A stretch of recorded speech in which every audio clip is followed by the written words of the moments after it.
আসসালামু আলাইকুম। Hello everyone, সবাই কেমন আছো? আলহামদুলিল্লাহ আমি তো বেশ ভালো আছি। তো এই যে আজকে তোমাদের মাঝে আমি রিঠা মাছ বুনা নিয়ে চলে আসলাম।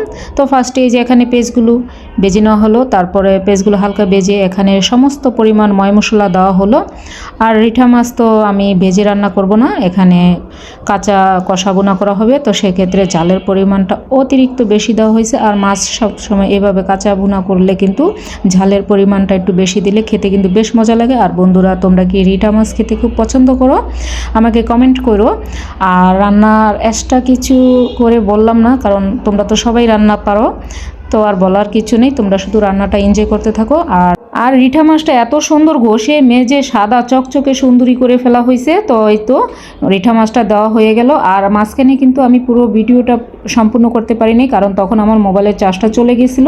তো বুনার মাঝখানে কিন্তু টমেটো দেওয়া হয়েছিল, প্লাস ধনিয়া পাতা দেওয়া হয়েছিল। তো ওই ভিডিওর শ্যুটটুকু আমি আর নিতে পারি নাই। বন্ধুরা, তোমরা কিছু মনে করো না, বুঝে নিও।